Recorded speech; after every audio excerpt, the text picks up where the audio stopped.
All at Capricorn, Sun, Virgo, Moons. Welcome to your 2021 Sun Moon reading. If it resonates, consider a personal reading. Just send me an email and we can go ahead and set that up. When you view it is when you were meant to see it. It doesn't matter the time of year. And make sure to check out your 2020 Sun Moon readings that are still on my playlist. I'm doing these in order of requests in the comments. Be sure to post yours up. First portion of this reading will be the traits of your Sun Moon combination, and we'll take a quick look at your 2021. The second portion will be the Vimeo link with clarifiers, where I will go into greater depth with the main cards. I feel like I said that weird, but you know what I mean, right? I'm dividing the year up into 4 separate sectors. Also check out my playlist for what is your ideal career based on your midheaven sign, what is your compatibility with your partner's sun sign. Ask me a question on Instagram. Check me out on Facebook, Instagram, and TikTok. Like, share, subscribe, and or donate. Otherwise, let's talk about your Sun Moon combination. So Capricorn, Sun, Virgo, Moons.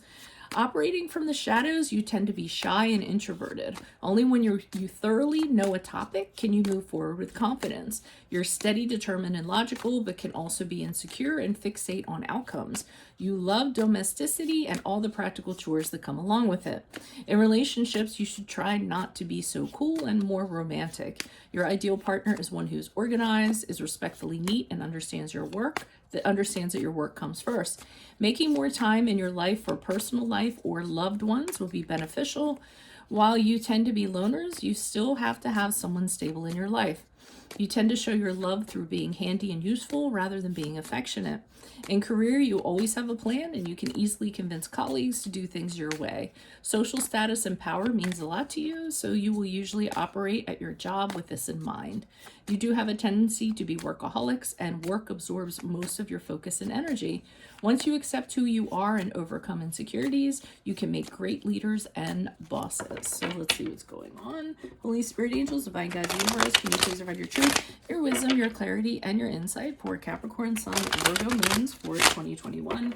What do you see? What do they need to know to reach your higher ground, make them closer to universe and closer to divine through your messages for their greater good? The messages you have will be appreciated, and we thank you for a Capricorn, Sun, Virgo, Moons. What do you see? What do they need to know?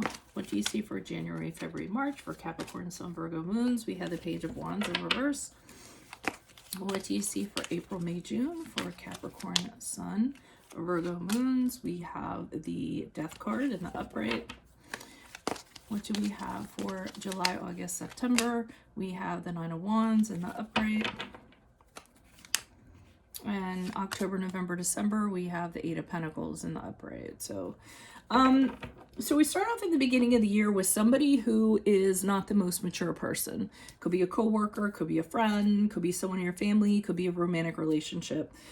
Basically, this person is, you're trying to, I heard, I can't get through to them, okay? So you can't seem to get through to this person. Whenever you try to communicate, it just doesn't seem to work out. You guys like seem to miss each other in terms of connecting on a communicative level. And it's mostly because they just don't want to talk. They're just kind of like, I'm not talking to you. Or they're like, I'm not hearing what you're saying. And they're using it kind of as a tool to piss you off. And you're sitting there going, I can't, what am I supposed to do with this? I can't connect with this person, and I feel like they're irritating you, to tell you the truth, and you're trying to tell them something and they just refuse to listen. You don't want to do it your way, or they don't want to hear what you want to say, or they aren't tolerant to any of your opinions that you have. So what you do in April, May, or June, you're out of there. So you decide not to deal with this person anymore. You decide that this is doing nothing for you, that you need to move on to something else. And this is the card of Scorpio, if that resonates. But I mean, the Death card is sort of like, okay, I'm more done than I've ever been done. And it's purging from something, burning it down to the ground, ending it and not even looking back, because you just realize it's not doing anything for you in a healthy way. And it's time to move the hell on. So I feel like when you make that decision, you're very, very self-assured about it. Now, The problem is that in July, August, September, I think you have concerns about how this person's going to react, because I see you very guarded and I see you having your guard up. So I don't know if they weren't in agreement when, well, usually it's not in agreement when you end something with somebody. Maybe it was abrupt, maybe they didn't like how it ended. But I'm feeling like in July, August, and September, you're concerned about backlash. You're concerned about maybe this person being vindictive or resentful or kind of, you know, doing something to you. So you're just being wary about who you talk to, who you let in, you know, questioning people's motives in case they're connected with that person, and just being a little protective of your things and yourself during that period of time. So October, November, December, I see you throwing yourself into your work. Whatever it is you wanted to move forward on, you decide to do it here. You could be going back to school. You could be starting a new business. You could be starting a new job. You could be going for an apprenticeship, like anything in regards to that. I mean, mastering something. So you're shifting your focus on something practical. And you're working very hard at it. Now, if it's a relationship, you could also be working at finding a new love interest. So, you know, working diligently, doing, you know, dates or online dating or whatever you have to do to kind of issue somebody new in your life. But I see you very focused, working on your mistakes, learning from them, and advancing in October, November, December. So that is what I have for you. If it resonates, consider a personal reading. Just send me an email and we can set that up. Otherwise, I will be pulling these clarifiers on these cards for a deeper interpretation. So make sure you click on the Vimeo link below. It'll take you where you need to go.